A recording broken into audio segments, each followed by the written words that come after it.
They were hard-working young men just trying to earn a living. They both started working at a pizza place in downtown Hanahan. They wanted to get part-time jobs to help supplement their income. Instead, they would become victims of a terrifying attack. It seemed like a really grotesque form of torture. He tried to make them suffer. I was certain he was going to kill us. And the ensuing investigation would lead detectives on a nationwide manhunt for a serial killer hell-bent on revenge. With every murder he committed, he felt like he was getting even. This would rank right up there with the worst of them, if not the worst.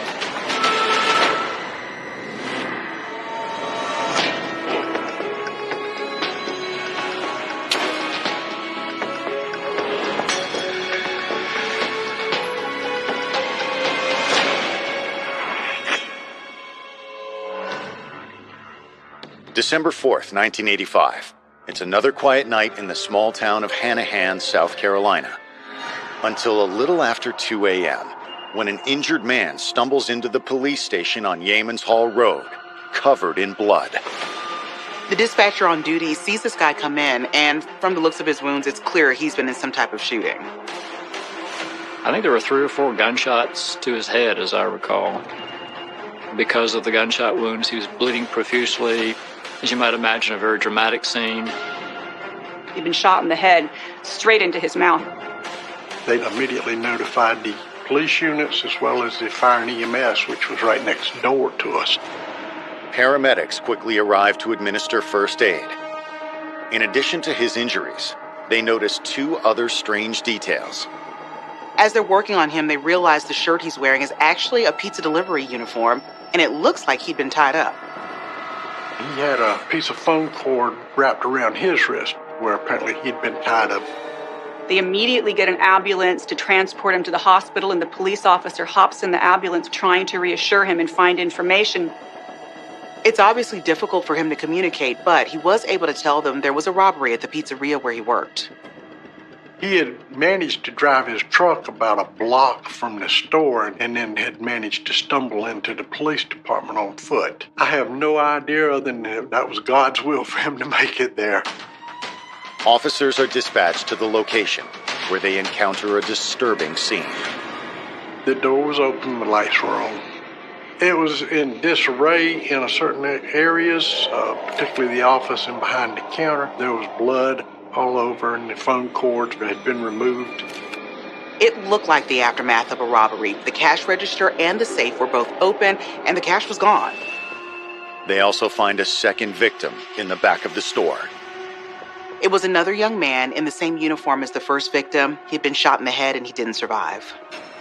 He was tied and bound with a telephone cord, and he was deceased. From their driver's licenses, police are able to identify the 2 unfortunate pizza shop employees. A pair of 24-year-old men named Gary Melky and Christopher Zare. Chris was originally from Oakley, Kansas, and Gary was from Morehead City, North Carolina. They were both raised in very supportive families. Chris and Gary were pretty close friends. They had been in the service together and known each other for many years. After Gary and Chris completed their naval training in the 1980s, they'd both been stationed in Charleston, South Carolina.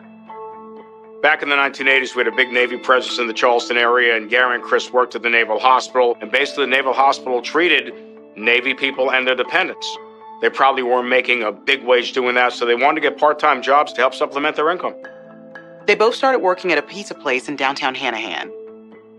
Chris helped make and deliver pizzas, while Gary worked his way up to assistant store manager. It's probably not the kind of job 2 Navy guys are looking to turn into a career, but it paid the bills.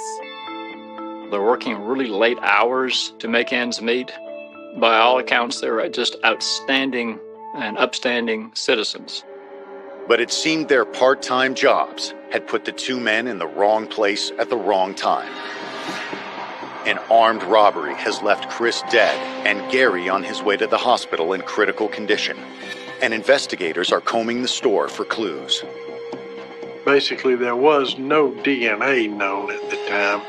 You could do blood samples and you could do fingerprinting and those kind of things. We had Charleston County's crime scene unit come over because they were really well equipped to process the crime scene. Fingerprints were going to be hard to isolate there because every customer and worker probably left prints there, but they did come up with one crucial piece of evidence. One of the bullets had exited the head of one of the victims, and we went back, and up under the counter we found where one had stuck in the wall, and we dug it out. It was a .25 caliber weapon. Based on the evidence, it appears the thief had entered the pizza parlor around midnight, just before closing time. The assailant probably waited until they were the only two people left in the shop and then pulled a gun on Gary and Chris. Well, since Gary was the assistant manager, he was forced to open the cash drawer and the safe. Someone with a loaded weapon was able to get Chris there and Gary Melky on the floor, proceeded to use the phone cords that were available there in the business to tie them up. He tied both of them up and then ransacked and took whatever he could, primarily the cash. I think that was a little over $1,100 had been stolen. Any hope they might have had that their assailant would take the money and run quickly vanished. The robber apparently decided not to leave any witnesses, so he shot Chris in the head at point-blank range. I can only think what Gary Melky was thinking. Obviously, he knew he was going to be next, and he was next. Amazingly, even after he was shot and left for dead, he was able to stay alive long enough to get to the police station. But will Gary survive long enough to identify the killer? Coming up, police discover this isn't just a robbery gone wrong, but something far more sinister. The entire case, it just had tremendous shock value.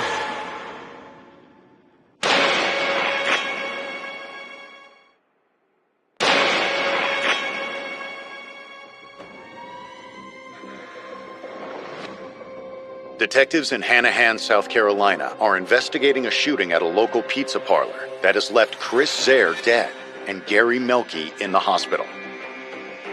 They were both shot execution style. Chris died instantly, but Gary was somehow able to survive. ER doctors worked quickly to stabilize Gary's wounds.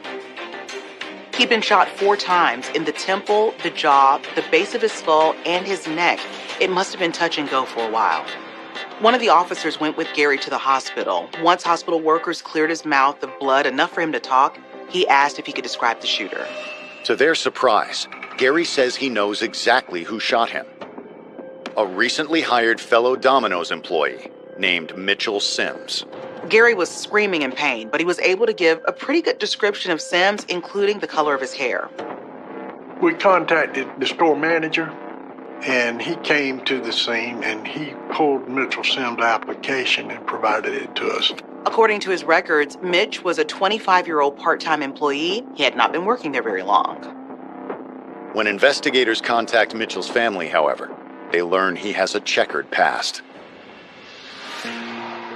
Mitchell Carlton Sims was raised in Columbia, South Carolina, as the youngest of 3 children. What we learned in talking to the family was he had come from a broken home. He apparently grew up in relatively humble beginnings. There may have been some abuse in his life. At 18, he had enlisted in the Army, but he was forced to leave after only 2 years. He had been dishonorably discharged after an incident there when he tried to frame a fellow soldier for shooting him. He got involved with the wife of a military officer and came up with some kind of a plan where one of his buddies was going to shoot Mitchell, and then hopefully the husband of this woman would get the blame, and then Mitchell and she could be together. Now, this was a harebrained scheme that the authorities quickly saw through. The only person that was really hurt was Mitchell, because he actually was shot in the leg by his friend. And then the military, through their investigation, they wound up charging him, and he did some time at Fort Leavenworth. When he got out of prison in 1980, Mitch was 20 years old. He returned to Columbia, where he married a childhood friend, Teresa. She was only 16 at the time, but she seemed to be the more mature of the two. They wound up having 3 kids together. She kept him pretty well balanced, and she was a very nice lady. In January of 1985, Mitch started working as a manager at a Domino's Pizza in Columbia. On the surface, it appeared as though he was actually getting some level of success. And he was highly regarded and was doing very well. And then there was a dispute about the low pay. And apparently he had a falling out with his boss and had his bonus cut. He was upset. Instead of moving on, Mitchell had apparently decided to fight back. When he didn't get the bonus he felt he was entitled to, he tried to stage a coup with the other employees and get everyone to resign in protest. He became involved in a strike against the company, but his coworkers did not join him, and so he was very bitter about that. In May of that year, Mitchell even sent a formal complaint to corporate headquarters, but he never got a response and ultimately quit his job. He was upset the way he was treated. He was disgruntled. He did a series of odd jobs after that, but he could never make enough money to pay all the bills for the wife and the 3 kids, and she was very unhappy about that. It put a lot of stress on the marriage, and it led to Mitch having an affair with a young woman he met during the strike. The young woman's name was Ruby Paget. She's only 18 or 19 years old. I just sort of saw her as a person that was crying out for some love and some attention. She came from a terrible background, and she'd run away from home and worked various low-level jobs and done a lot of drinking and drugging, and there were 2 lost souls that came together. Mitchell ultimately left his wife and children to be with Ruby. They moved into a trailer together in North Charleston. He was drinking more and more, and he was involved with Ruby, who liked to drink and do marijuana and speed or whatever else she could get her hands on, and so Mitchell joined her in that. Ruby wasn't working, so Mitch had to support her too, and it didn't seem like she was all that happy with his effort.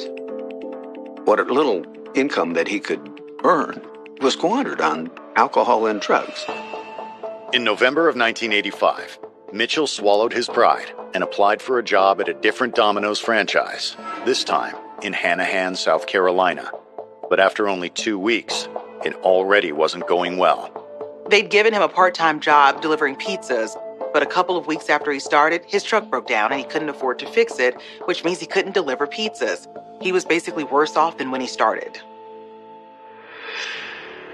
Considering Mitchell's history, it's not difficult to believe the setback could have driven him to commit armed robbery. That was his way of getting money. He knew how the system operated. He knows where the cash is kept. This is all because of his bruised ego over not getting a bonus.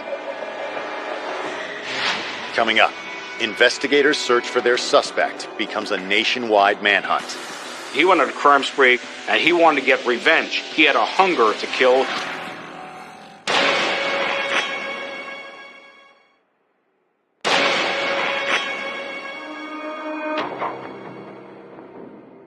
South Carolina police are looking for 25-year-old Mitchell Sims, who has been accused of murdering one coworker and leaving another fighting for his life after an armed robbery.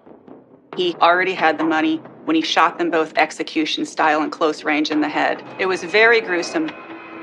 From talking to family members, they know that he's living in a trailer with his 20-year-old girlfriend, Ruby Paget.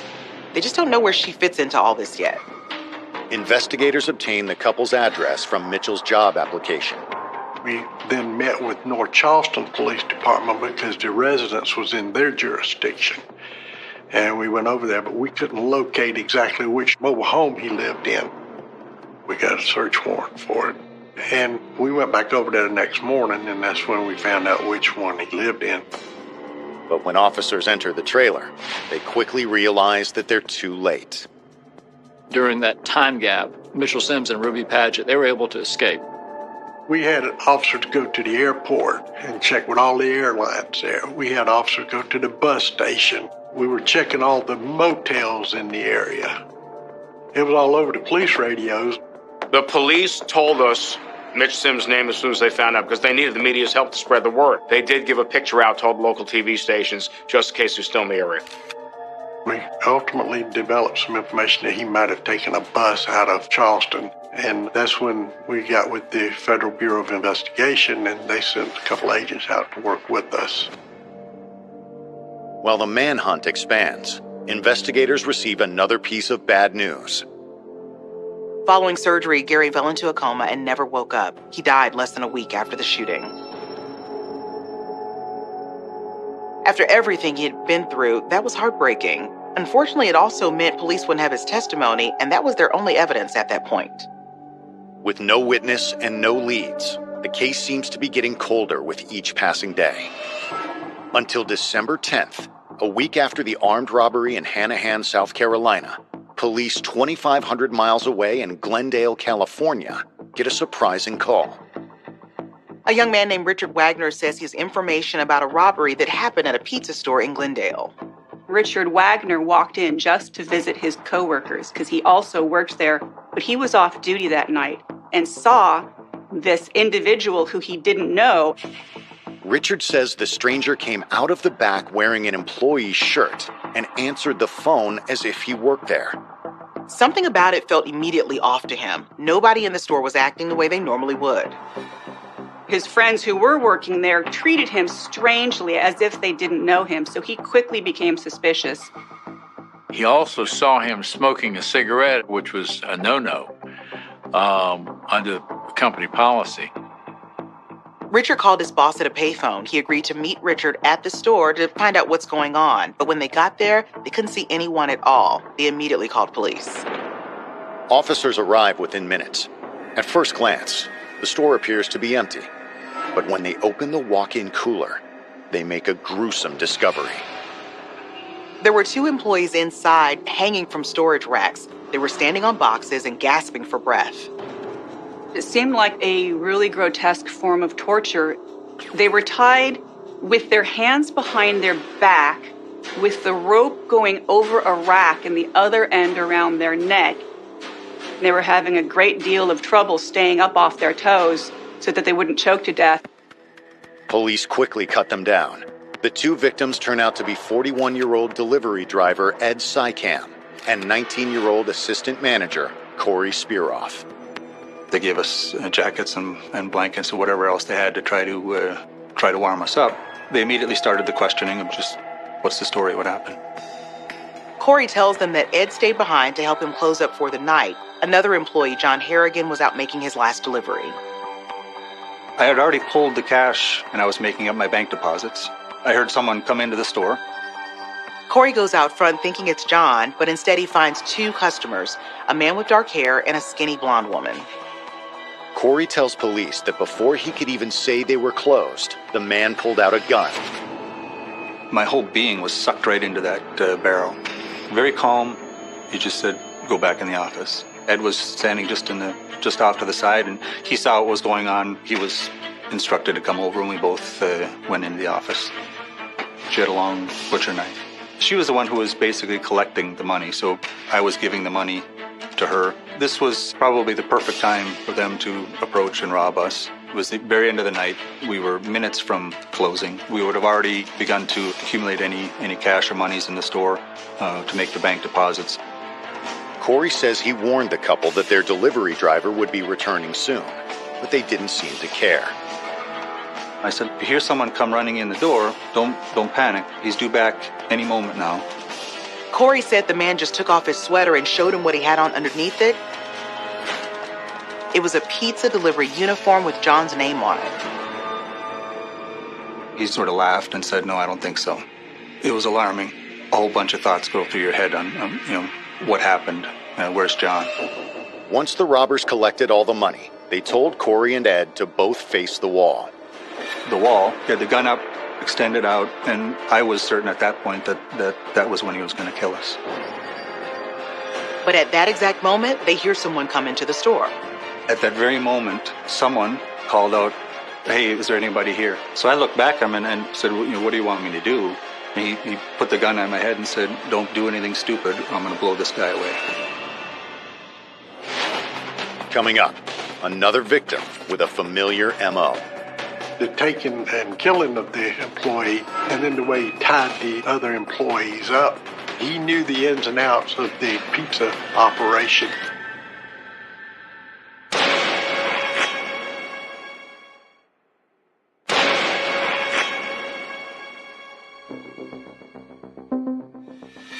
Manager Corey Spearoff is telling Glendale police the harrowing story of a couple who robbed his pizza store at gunpoint. Corey believes the man was just about to kill him and his employee when they were interrupted. Someone calls out from the front of the store, so he sends Corey to go deal with it while he holds Ed hostage. He gets out there and immediately recognizes his coworker, Richard Wagner, but he doesn't want him to get pulled into this too, so he plays it off like he doesn't know him. I didn't acknowledge that I knew him. He sort of looked at me funny. He didn't say anything outright, but he was trying to get my attention. And I continued to look down. I didn't acknowledge him. I asked him again, "What would you like to order?" Luckily, Richard played along. While Corey is taking Richard's order, the phone rings. At this point, the robber comes out from the office. He can't chance the fact that Corey won't call out for help. He picked up the phone, answered, said, "Thank you for calling. This is Mitch. How can I help you?" And proceeded to take an order for a delivery.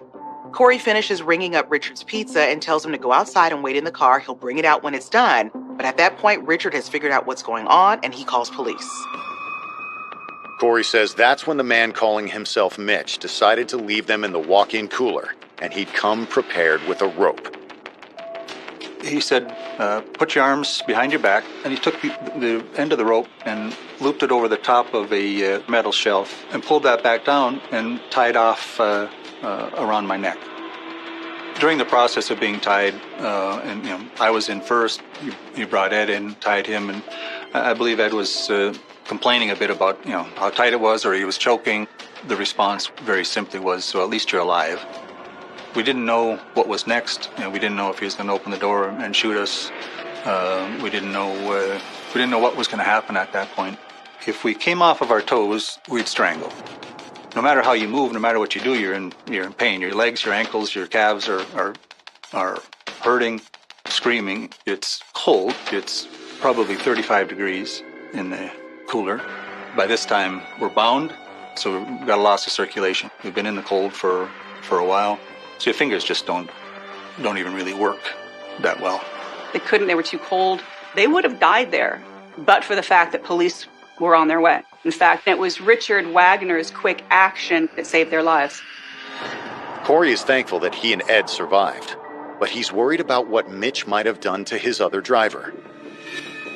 Corey told the police that John Harrigan had gone to make a delivery and had never come back, and that the person who robbed them had returned wearing Harrigan's shirt and name badge. I asked him, "Where's John? What happened with John?" He said, "They'll find him after they find you." Corey gave police the address for the last delivery, which was a motel not far from the store. When they get there, no one answers the door, so they get the manager to let them in. The first thing they notice is the sound of water running in the bathroom. Inside, police find the dead body of a man submerged in the tub. He's been hogtied and gagged with a pillowcase over his head. When homicide investigators get there, they notice the rope used to hogtie the victim is the same kind used on Ed and Corey, but it's still unclear if he died of strangulation or drowning. The victim is identified as 21-year-old John Harrigan. They robbed him of his pizza money, of his truck, his keys, and even his clothing. Young man like that he would end up drowned in the bathtub over delivering a pizza. How could someone do that? 30 minutes or more after the officers had gone to the motel to get John, a couple of them came back and they said there's been a homicide. It was devastating. It was, I couldn't believe it. It sort of hits you like a ton of bricks. And when Glendale police contact the company's corporate office, they discover that the suspects might also be connected to another case. A double homicide that occurred 2,500 miles away at their store in Hanahan, South Carolina, just 1 week earlier. The two departments get together to compare notes, and the similarities between the two crimes are undeniable. There are also very good evidence of modus operandi. It's the same motive for both murders. And Sims said on the phone, "This is Mitch." So that was another clue right there. Investigative teams tear that motel room apart. They eventually find one conclusive piece of evidence that ties the murders together. It had very clearly been cleaned of any forensic evidence, but they did find one fingerprint on the inside of a toilet paper roll that matched to Mitchell Sims. Once police have a suspect, they contact Corey Spearoff to identify him. We learned probably in the next day or two that police contacted us and said, something similar happened a week ago in South Carolina. We have some potential suspects, and we'd like you to look at some pictures. 6 or 8 pictures on a page. As soon as they opened up that book and showed those pictures, it was him first. He jumped right off the page. There was no question, no doubt that that was the individual. Investigators are no longer looking for armed robbers. They're on the hunt for a pair of serial killers. Both states have had innocent citizens cut down in the prime of their lives. There's no question that Mitchell Sims committed these horrible crimes. This wasn't about robberies. This was about making employees suffer. The way that he killed them was, in fact, torture. John Harrigan's delivery truck is missing from the scene, and it looks like Mitch and Ruby may have taken it to flee the scene. California police immediately issue a nationwide alert for the missing truck and the couple. The FBI had already put his picture on all of the TV channels throughout America. And then they even got bigger, and he was getting ready to be put on the FBI's 10 most wanted list. Coming up, investigators receive an anonymous tip, but can they catch the fugitives before they strike again? The media had a field day with this case. They were like a modern-day Bonnie and Clyde.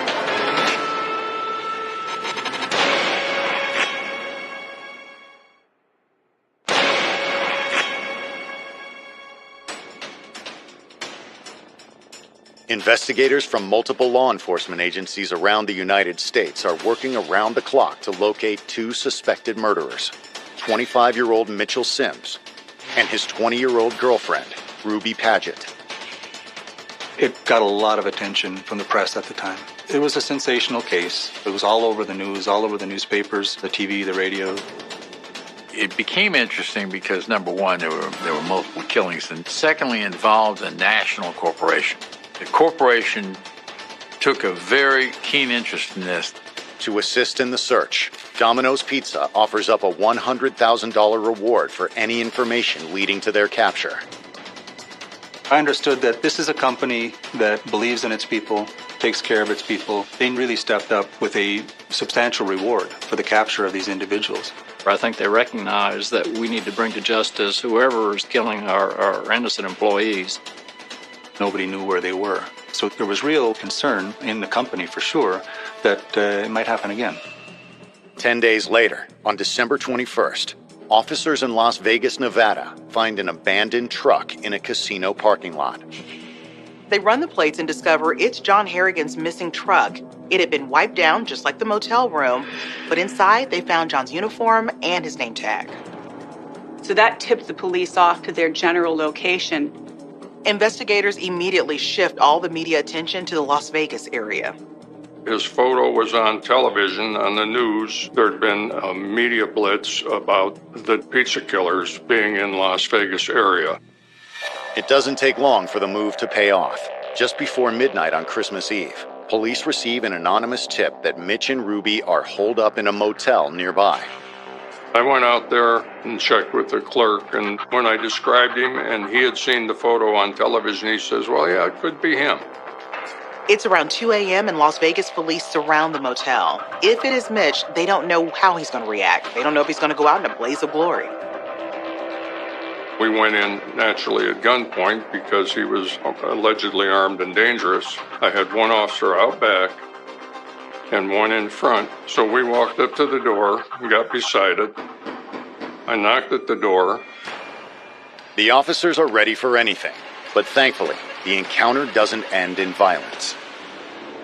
The door opened and Mitch just puts his hands up. Ruby's sitting on the bed behind him. He was very serene. I mean, he didn't say anything. She was basically the same way. It probably went down as the easiest arrest I ever made. I was kind of surprised at that. I think they realized that they were completely outnumbered and there was all this firepower and automatic weapons facing them. When they started checking and doing a search of the room, they looked under the mattress and there was the gun. They still had the murder weapon in their possession, as well as the cash bag from the robbery in Glendale. Almost 3 weeks after the first domino shooting, the suspects are finally in custody. But despite the couple's timid behavior, police discover evidence that their crime spree had been far from over. On a table by the bed, they'd noticed some pages torn out of a phone book, and they'd circled some pizza places in the area like they were planning their next robbery. Oh, it's 100% they were going to commit more murders.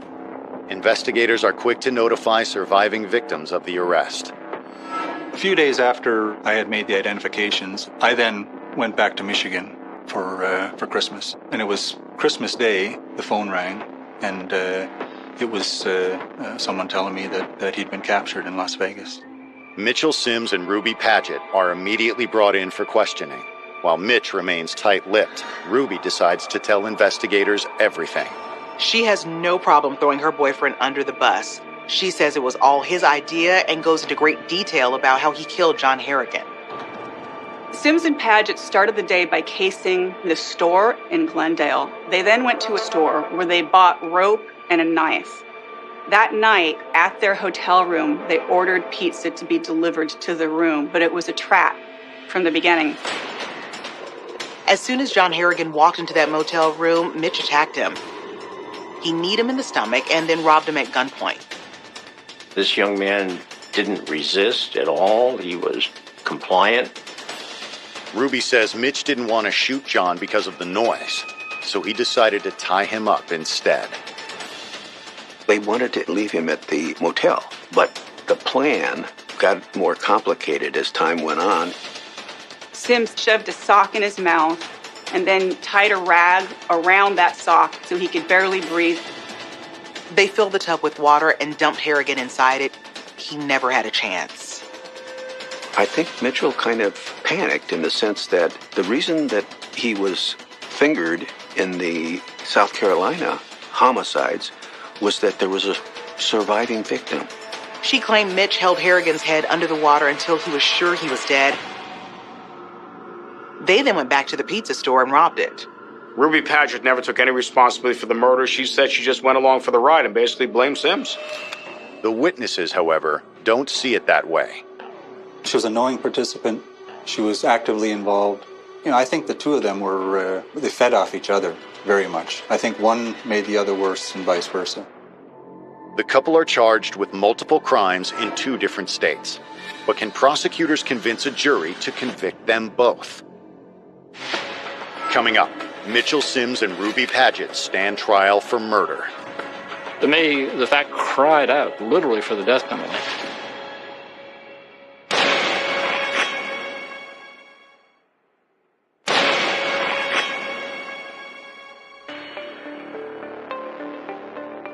After a month-long manhunt, Mitchell Sims and Ruby Paget have finally been arrested in Las Vegas, Nevada. Although their crime spree began in South Carolina, prosecutors ultimately decide to begin with the case in Glendale, California. We wanted them to come back here immediately because the first killing was here. However, California had a better case against Ruby than we had. Ruby Paget was not on the radar for anything. She wasn't involved in the South Carolina murders to anyone's knowledge. So she really came on the radar when she was involved with the Glendale murder and attempted murders. The charges were 3 counts of armed robbery, 2 counts of attempted murder, and 1 count of first-degree murder with special circumstances. If convicted, Ruby faces life in prison, and Mitchell could get the death penalty. The prosecution didn't seek death to her because the facts related to her involvement were very different than Sims' involvement. Lawyers representing the couple decide to separate them. Ruby is the first to stand trial in January of 1987. The 21-year-old pleads not guilty. Her defense was that she was in the motel room, but, she did not help Mr. Sims in any way. She had no idea he was going to do that. The prosecution theory at trial was that Paget had to be an active participant because it would have been too difficult for Mitchell Sims alone to drag the hog-tied John Harrigan into the bathroom and lift him into the bathtub by himself. After 6 days of deliberation, the jury returns its verdict. They find her guilty of first-degree murder and armed robbery. but she is acquitted on the 2 counts of attempted murder. Clearly, Ruby Paget was not the leader in this escapade. Sims was the one who was the former employee who held the grudge. I think the jury felt some sympathy for her, and instead of giving her the death penalty, they gave her life in prison without the possibility of parole. On March 10th, 1987, Mitchell Sims' trial begins. The prosecution described him as an angry and violent man who was out seeking revenge, but once he started killing people, he got a taste for it. It's indicative of Mitchell Sims feeling like he's the aggrieved person. He's been wrong, and the way for him to regain his power is to make other people the victims. Mitchell's attorneys don't attempt to prove his innocence. Instead, they focus on removing the death penalty. The special circumstances of Harrigan's murder was the plan to lure him into a trap, but they claim that wasn't the case. They were arguing it was an accident, that they didn't tie him up in such a way that he couldn't get himself out if he wanted to. And while the autopsy listed strangulation as the cause of death, drowning could not be ruled out as an additional cause. The defense theory was that there was no intent to kill John Harrigan, that John Harrigan died accidentally when he struck his head in the bathtub and fell unconscious in the water that was running. But it was a preposterous defense. The jury doesn't believe it either. That was ridiculous because he had a ligature mark in his neck deep enough that he was probably already passed out. I didn't have any doubt. I knew he did it.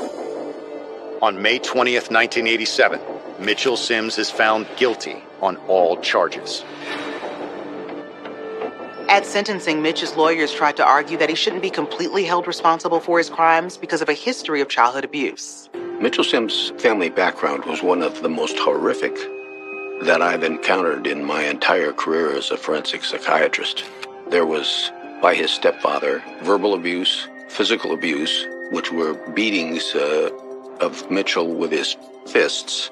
The defense claims that when Mitchell was 7 years old, his now deceased stepfather also began sexually abusing him. This occurred over a prolonged period of time, and as a result, Mitchell became so traumatized and reclusive that he oftentimes just sat staring into space. It had apparently gotten worse over time. They claim that Mitch's stepfather had apparently forced him to have sex with one of his sisters and his mother. We heard the testimony about Sims and his horrible childhood. It was one of the worst I've heard. If there was any disagreement between jurors, it was during the penalty phase. But in the end, the jury's decision was unanimous. They voted for the death penalty, and at that time in California, that meant the gas chamber. My thought process was, he killed John Harrigan. He was 21 years old. He was just starting his life. But on top of that, he had brothers and sisters who didn't kill anybody. I was there when the death sentence was handed down. For me, it was very much a relief. It was a closing chapter on this whole thing. Mitch is then tried in South Carolina for the murders of Chris Zare and Gary Melky. The results are the same. I've been around a lot of people who've been guilty of murder. He was very callous. I've never seen somebody so cold.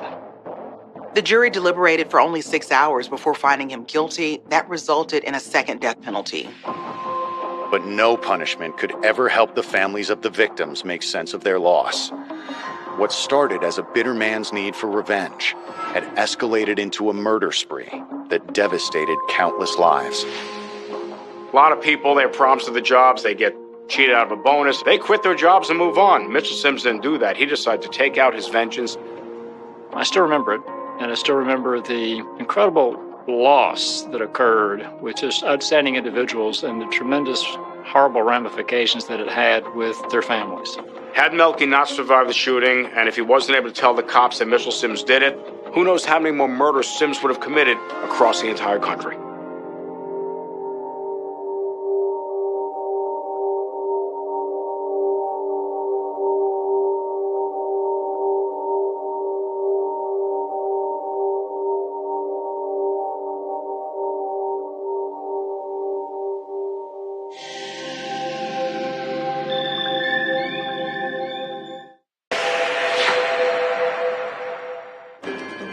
She was a promising young research scientist who thought she found her perfect match.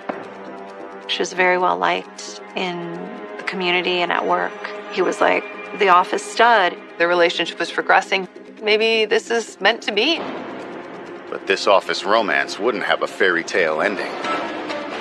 There's bloody handprints on the walls. There's blood smeared on the floor. The violence was so over the top that it had to have some personal connection. The ensuing investigation would reveal that Mr. Wright wasn't as perfect as he appeared to be, and someone had decided to make him pay for it.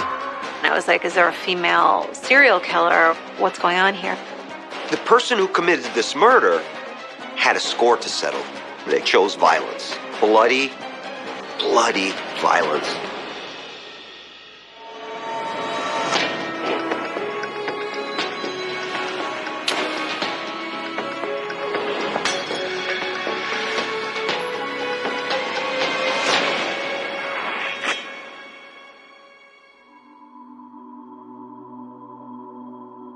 Friday, November 8th, 2002.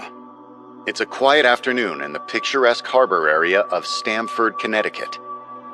Until 12:13 p.m., when local police receive a disturbing 911 call. Stamford, please. Hello? Yes, hello. A guy is attacked my neighbor. I saw a guy go into her apartment. The 911 dispatch asks her, what is your neighbor's name? She doesn't know her name, but what she does know is the number of the door. I don't know her name, but the guy was there and attacked her. I heard yelling. Okay. You don't know your... Hello? Hello? The call cuts off abruptly at that point. They don't know if she hung up, got disconnected, or if she could be in danger as well. Officers are immediately dispatched to the apartment identified by the caller. This is a upper-level condominium on the waterfront. They have docks there. It's a very nice neighborhood. So you're not prepared for what you're going to see when you open that door. They enter the apartment and find the body of a dead woman inside. The victim was lying just inside the threshold of the door, and there was a tremendous amount of blood. We felt that definitely a stabbing was involved. We could look at the victim, and even without additional information from the medical examiner, you could see a number of stab wounds about the chest and neck area. The officers quickly secure the area and call for backup. Considering the location, they knew this was going to be a high-profile case. When I first got down there, there was a lot of police, and the area was taped off, and it was hard to get information. Police weren't giving anything, but I do remember a source of mine slipping me a note. By the next morning, the victim's face is all over the news. She is a beautiful 32-year-old research scientist named Annalisa Raimundo.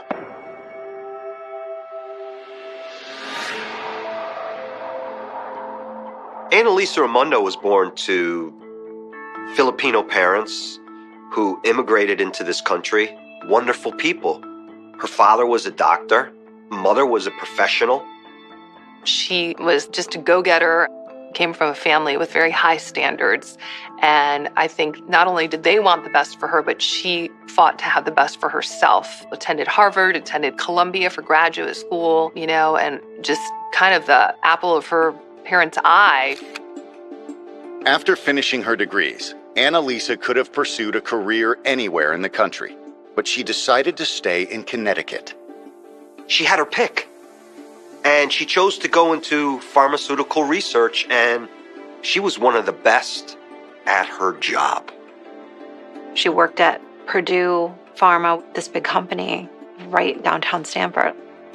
She wanted to help people and make the world a better place, but pharmaceuticals are also big business. By her late 20s, she had made enough money to buy herself a condo in Chapin. She was just climbing the ranks and making a wonderful life for herself. Annalisa's devotion to her job left little time for relationships, so it wasn't surprising that she fell in love with a coworker. So while working at Purdue Pharma, she met a man by the name of Nelson Sessler, who worked there as well. He was tall, handsome, and he was like the office stud, and everybody had a crush on him.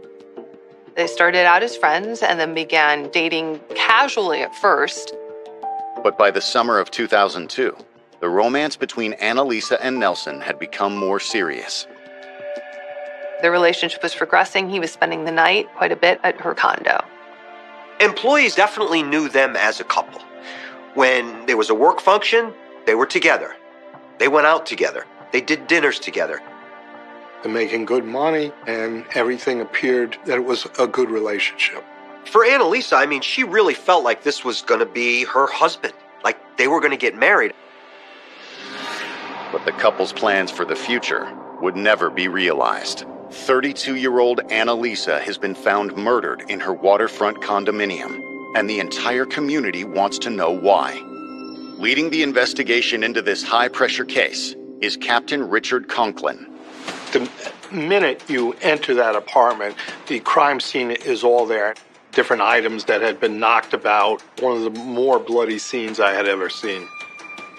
One of the first things they want to do is find the 911 caller. She had hung up so abruptly, they had to be thinking the worst, that maybe she was a victim as well.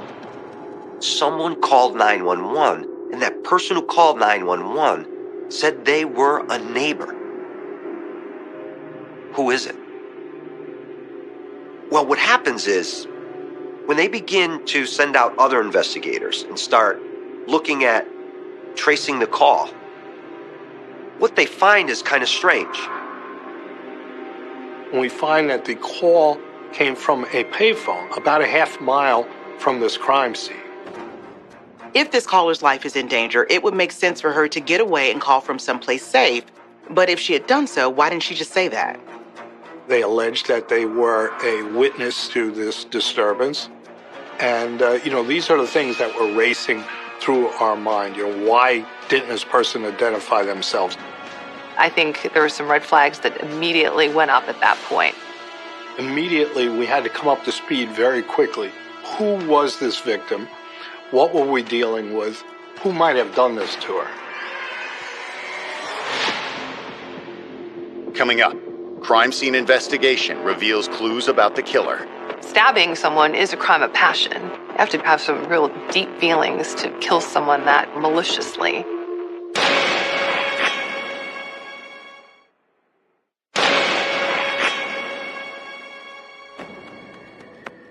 Under intense media scrutiny, Connecticut police have begun an investigation into the murder of 32-year-old research scientist Annalisa Raimundo.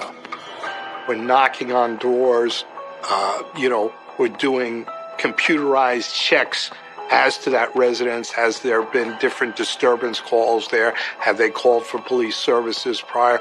All these are going on at one time and very, very rapidly. Mind you, this is still early in the afternoon on a workday, so many of her neighbors weren't home. The few that were home reported hearing nothing. The 911 call has been traced to a nearby payphone, but the caller's identity is still unknown. We send people to process this area. At that time, they didn't have security cameras trained on that outside payphone. It's difficult to get straight up fingerprints off of it because there's so many people handling these payphones back at that point. Police canvass the other businesses in the area, hoping someone saw the caller, but they come up empty-handed. Meanwhile, a team of forensic specialists is busy processing the condominium for evidence. I can't really describe how frantic you are in the beginning of a high-level homicide like this and the number of tasks you're undertaking at one time. Soon after seeing this scene, I made a decision, and it's one I've only made a couple times in my entire career. We decided to call in the state police major crime unit. DNA was just starting to be a wonderful tool for law enforcement. And when we saw what a bloody crime scene this was, we really wanted to preserve the scene. And you only get one chance, one shot at processing a crime scene. If you don't do it well, you lose the evidence. What they would have seen standing from the foyer, basically, is a female victim who appears to be 25 to 35. Long black hair, kind of lying on the ground. There's bloody handprints on the walls, and there's blood smeared on the floor. There was no forced entry. The lock was in good shape. It hadn't been tampered with. So you have to think that perhaps someone knocked or rang the doorbell and our victim answered the door and then either allowed someone entry or someone kind of pushed their way through at that point. And then it looked like just immediately a life and death struggle took place. Annalisa's injuries provide a terrifying summary of the attack.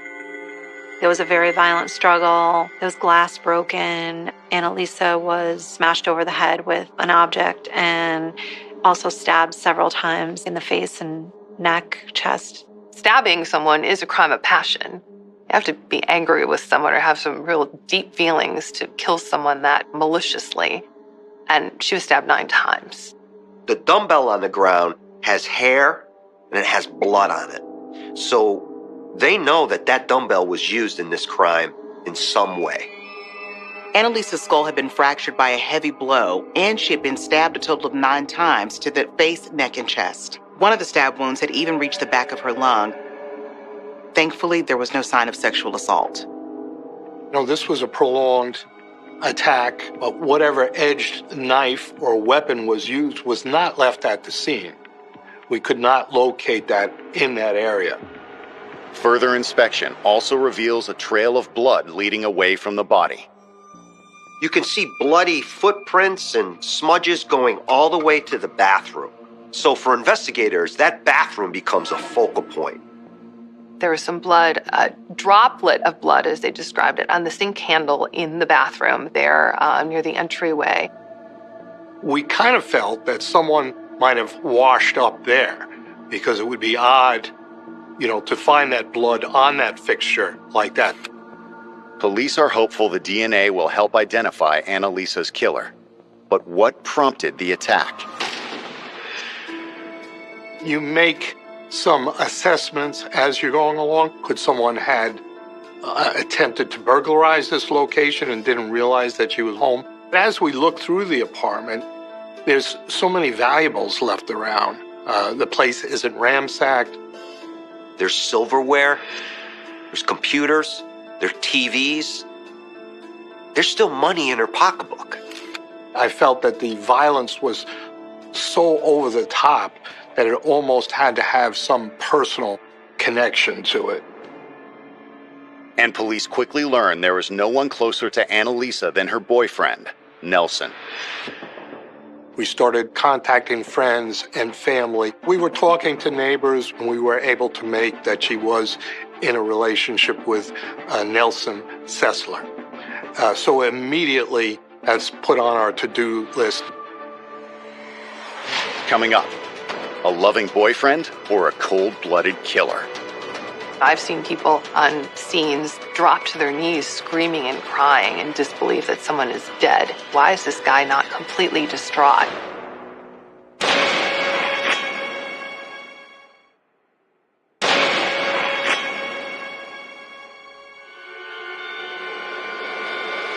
Hours after finding Annalisa Raimundo murdered in her luxury condominium, investigators have a potential suspect, her boyfriend, Nelson Sessler. You're looking at domestic partners, especially such a violent crime like this, and you realize that you want to make contact immediately because such a violent, bloody crime scene, there's no way that there wasn't transfer of blood to the attacker. But before officers can even begin searching for him, Nelson unexpectedly shows up at the crime scene. Up pulls this guy. And he wants to know what's going on in that condominium. Why do you want to know? That's my girlfriend/fiance in there. There was, no bloody clothing, no scratch marks on his face. But that doesn't necessarily mean anything. They know the killer used the bathroom sink to wash the blood off, so now they're really interested to see what Nelson has to say. He said they were already engaged or they were about to get engaged, but they were definitely becoming more serious and they were talking about marriage and they had a very good relationship. They tell him, that his fiancée has been the victim of a homicide, and they were struck by his reaction. It wasn't a typical grief or grieving type of action. It was very emotionless. If I'm told my fiancé was just murdered, I'm going to lose it. Nelson doesn't shed a tear. He kind of bows his head a little bit and sits there, and he's kind of like, oh, geez, golly, I can't believe this happened. Despite his strange reaction, Nelson denies having anything to do with Annalisa's death. According to Nelson, the last time he saw her was the morning he was leaving for work. He said they'd made plans to get together again that night. She moved to another company in New Jersey. She was working from home a lot, traveling back and forth to New Jersey. He and Annalisa were supposed to go into the city to have drinks with a friend from Purdue Pharma. While police try to verify Nelson's story, his attitude does little to reduce their suspicions. They want to keep this guy contained. So they keep him in this lounge. And as they're going through the crime scene, they come back to him. He's sleeping. This guy was so laid back. Yeah, my girlfriend was just killed, but I'm going to go take a nap. They ask him for a DNA sample, which he voluntarily gives up, but the way he's acting is sending all kinds of red flags. But when investigators contact the pharmaceutical company, they confirm his alibi. The good thing about Purdue Pharma is they have a very extensive security system with cameras and a badge type of check-in. They were able to look at that time frame when this murder happened and see that Nelson was indeed at work, as he said. He had a very rock-solid alibi at that point that he was not the killer. With Nelson no longer a suspect, detectives turn their attention back to the missing female 911 caller. They ask Nelson if there are any women that he could think of that would want to hurt Annalisa. No one immediately comes to mind, but he does give police the name of 2 former girlfriends who both suffered from depression. Investigators quickly rule out both women, as well as the rest of Annalisa's family. They weren't anywhere near the condo at the time of the murder, and they didn't have a motive, but police did take a DNA sample just in case. We're doing meticulous work, but we really don't have anything that we're really locked into. You start to look at, well, what's going on in this area of the condominium? Well, one thing they find out is a lot of the yachts parked near there are burgled. And they start looking at some of the people arrested for those crimes. Anyone that was arrested in the city of Stamford was being debriefed. Do they know anything about this?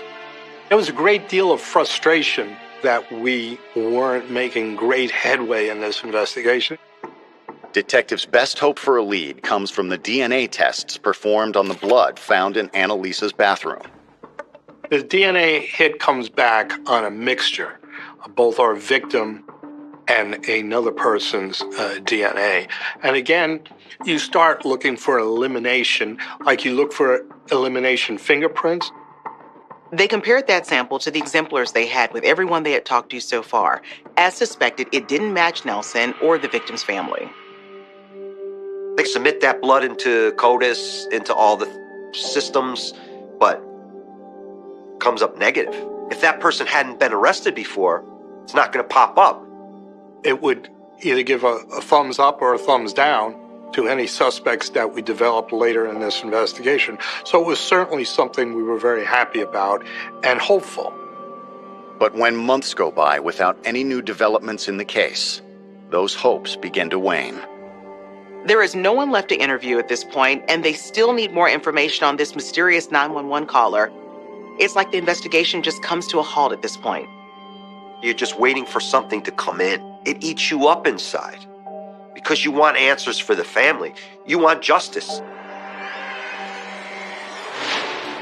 Coming up, News of another stabbing provides investigators with the break they've been looking for. And I was like, is there a female serial killer?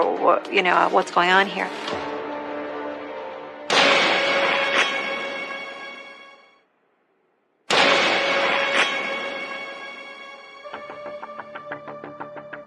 After 5 months of investigation into the murder of Annalisa Raimundo, Connecticut police seem to have reached a dead end. But on March 23, 2003, an incident in nearby New York changes that. I remember I came in the office and my editor was saying, you need to look into this. There was a stabbing in Westchester County and someone called and said they think it's related to Annalisa's death. Westchester Medical Center. Sunday night, some hospital employees were out on their break and they hear a scuffle in the car park. It's dark and they can't be sure what they're seeing, but it appears to be a man and a woman who are engaged in a physical altercation. A security guard intervened, separated the two, and they called the police. The man was bleeding heavily from 3 stab wounds to the chest. Luckily, they were right outside of an emergency room, and he was able to be treated immediately. They got the suspect, who was the wife, in, and the Westchester authorities started questioning her. They felt that they had an attempt at murder here. The victim's name is Paul Christos. His wife is 33-year-old Sheila Davalu. Sheila tells investigators that she and Paul had met as fellow students at New York Medical College in 1994, before getting married in May of 2000. They were rising up the ranks of their careers in college, getting master's degrees, doctorates, and they were good together. Sheila claims they have it all wrong. She was trying to help her husband, not hurt him. What time was it when he came home? I didn't notice him at first. I was playing with the dog, and then he came and he said he's hurt, and he laid on the floor, and he's like, "Can you look at it, see if it's bleeding?" I saw the wounds in his chest. Was there blood around his body? There's definitely a lot of blood. Sheila claims they decided it would take too long for an ambulance to arrive, so she drove Paul to the hospital. If she and Paul weren't fighting in the parking lot, then what were they doing when the security guard had to separate them? And why did she take the time to park the car at all? Sheila, I have to be honest with you. I found it odd. The whole thing is odd. Meanwhile, doctors have stabilized Paul's condition. The first thing he does is ask to speak to police. Paul Christos is a strong guy. I mean, here's a guy who was stabbed 3 times, punctured lung, bled profusely, but he's talking. He wants to tell his story. Their marriage had not apparently been doing well for a while. They were both academics, but they were kind of living separate lives. He was continuing on with school. She had this career. Paul says that when he came home earlier that day, Sheila suggested they try something new to reignite their relationship. He was still trying to work on this marriage, so when he's, hearing, okay, we're going to play a sex game, he's, all in for it. He describes some game he was playing with his wife, whereby they would blindfold each other and they would rub different objects on each other, and the blindfolded person had to guess what the object was. He describes how he was blindfolded, tied to a chair, and his wife is rubbing objects on him, and all of a sudden he just feels this kind of thrust, this sharp pain in his chest. And he tells her, "Please take the blindfold off. What's going on here?" And he looks down and he sees blood. His wife says, "Oh, it was a candle, and there must have been some piece of metal sticking out of the bottom of the candle, and it cut you or something." He buys that, I guess. Paul's still in love with Sheila, and I think the fact that he's willing to still believe her despite how badly he's injured is a testament to that. He's like, "Okay, but I'm kind of losing blood and I'm getting dizzy. Call 911. He's in the chair listening to his wife as she describes, "My husband is hurt, he's bleeding, and we need an ambulance here." They wait. Paul says they waited for what seemed like a very long time, but the ambulance never showed up. He begs his wife, put me in the car, take me to the ER. He's in the back seat. She pulls into the hospital parking lot and pulls around back. He's like, what's going on? She gets out of the car, comes over, opens the passenger door in the back. She has a knife in her hand. She begins to attack him. She stabs him again, and thank goodness this hospital employees were out there and heard what was going on. Now he knows something. He knows it wasn't a candle. His wife blindfolded him, strapped him to a chair, and then stabbed him. Investigators confront Sheila with her husband's testimony, but she denies trying to kill him. She admits to using a knife in their sex game, but she insists that she never meant to hurt Paul. How could you put a knife into somebody's chest by accident? I don't know. Paul said he was safe again. On the way to the hospital.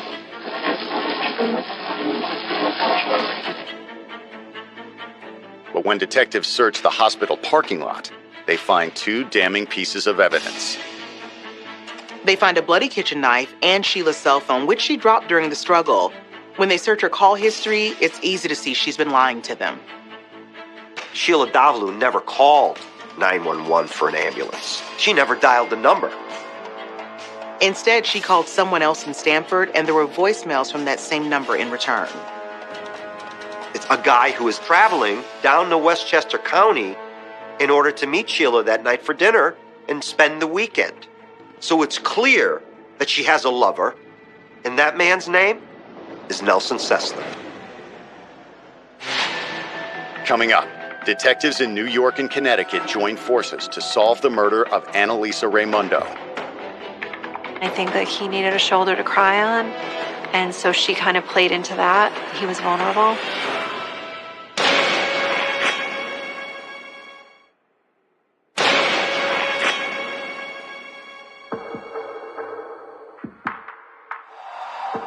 New York police suspect 33-year-old Sheila Davalu tried to kill her husband and make it look like an accident. But they're about to discover she's also connected to a different stabbing. She's been arrested and charged in New York at this point, and they know she's been having an affair with a man named Nelson, and they want to find out if he's involved as well. So an investigator makes the 45-minute drive from Westchester to Stamford. She heads up to Stamford, Connecticut, knocks on the door to his apartment. No answer. Knocks again. No answer. A neighbor hears the commotion and comes outside, and they just want to know if they found who murdered Nelson's fiancée yet. Well, what are you talking about, murder? And so she pieces together right there that there's a murder in Stamford, and now she has a man stabbed in Westchester County, and that somehow these could be connected. She immediately contacts the detectives investigating Annalisa's murder. Hours later, Nelson Sessler is brought in for more questioning. Whether he was complicit or not is something we needed to find out. You know, the oddity of this attack, the oddity and the timing of this phone call. Nelson says all three of them worked at Purdue Pharma together. He briefly dated Sheila before he met Annalisa, but it was pretty casual, and that's why he hadn't mentioned her before.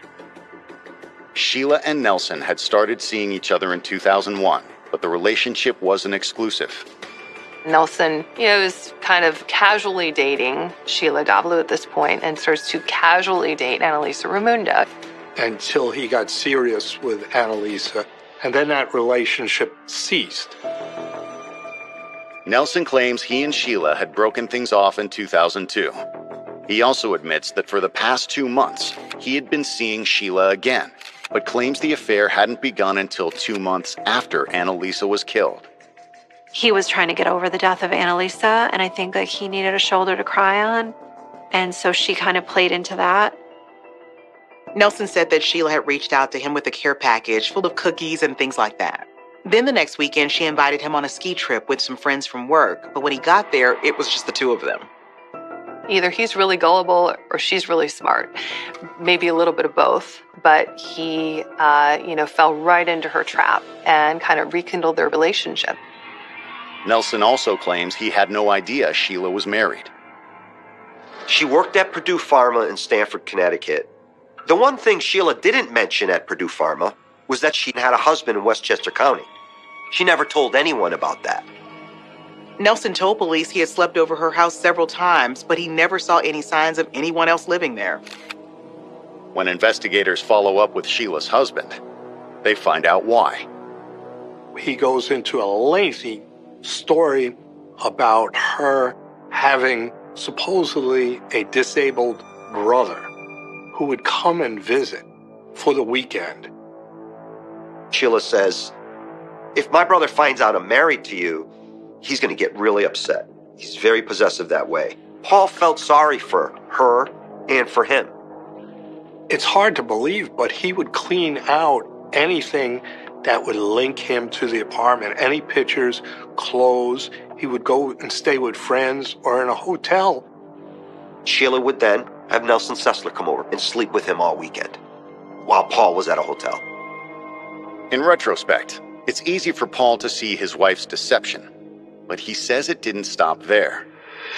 Sheila, she had this whole story that she would tell Paul all the time, about her friends at work, Melissa and Jack and Lisa, and how it was a love triangle. She'd go home at night at the end of the day and say to Paul, I feel so bad for my friend Melissa. How can I help her? She's really put out. She's really heartbroken because Jack is interested in this other woman. What do I do? Paul at one point had an interest in becoming an FBI agent. He had had some training and even some law enforcement equipment like night vision goggles. He gave them to Sheila so she could help her friend. Of course, there is no friend. The relationship she's worried about is the one between Nelson and Annalisa. And it was at that time, really, when Sheila Davalu began stalking Nelson, using night vision goggles, following him. Once this came into focus, the level of obsession that Sheila had with Nelson and the different means that she would pursue him, it really became apparent that she wanted to take out the competition. When you look back at it, it's absolutely frightening. Nelson has already been cleared of any involvement in Annalisa's murder, and it's now clear to Stamford police that Sheila had plenty of motive to kill Annalisa. But did she have the opportunity? We know Purdue Pharma has a wonderful security system and that she worked there on that day. Was she working at this time? What we see is Sheila Davalu taking a long lunch on the day that Annalisa Raimondo was murdered and during the time that the 911 call's made. So here's the opportunity. We played the call for so many of her family and associates, and there were a number of them that said, that's absolutely Sheila. The only thing left is to tie her to the crime scene, and that's where the DNA comes in. They already have samples from Annalisa's apartment, and if Sheila is a match, that's pretty much ball game. The lab results come back with a conclusive match for Sheila's DNA. Now, in addition to the attempted murder of her husband, she is also charged with the murder of Annalisa Raimondo.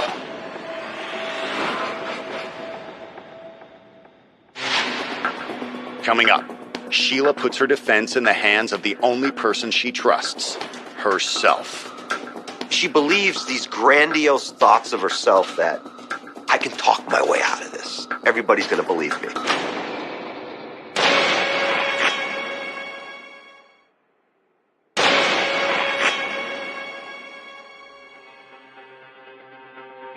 In February of 2004, Sheila Davalu faces trial in New York for the attempted murder of her husband, Paul Christos. Prosecutors not only have the weapon and the eyewitnesses at the hospital, they also have Paul's direct testimony. Paul was a very good witness. He was very forthcoming. The attack at the hospital kind of locked into his mind that this was an attempt on his life. He had these loving feelings for her, so it was very upsetting for him to know that the woman he married tried to kill him. The jury was sympathetic towards Paul, and the evidence was very strong. Sheila was ultimately found guilty and sentenced to 25 years in prison. Sheila serves nearly 10 years of her sentence before she is finally tried for the murder of Annalisa Raimondo. There's no statute of limitations on homicide or murder. So we had all the time in the world. Sheila's second trial begins on January 24th, 2012. Connecticut prosecutors argue that Sheila murdered Annalisa for the same reason she tried to kill her husband. It was all about her obsession with Nelson Sessler. She wanted him more than anything, but the feeling was not mutual. I think Sheila saw it as a relationship, whereas Nelson saw it as someone to sleep with. The jealous rage comes into play. We spoke about the overkill on the assault, the number of stab wounds, the bludgeoning. In addition to her husband's testimony, the state also has strong evidence to support their case. If Sheila Davalu didn't murder Annalisa Raimondo, why is her blood in Annalisa Raimondo's condominium? And that 911 call comes back up. Sheila definitely attempted to disguise her voice in that call. As years went on, and we had the luxury of time in this case, the technology exploded in voice recognition, and we had experts again look into it, and they say, yes, that's definitely her voice. So, the question always asked is, why did Sheila Davalu call 911 and not just go back to work? She's an ultimate narcissist. She cannot help herself from thinking that she can put the pawns in place to get away with something. When the time comes for Sheila's defense, she surprises everyone by deciding to represent herself. For as smart as this woman is, and the time she had spent studying, she just kind of fell flat on her face with the cross-examination. She seemed nervous.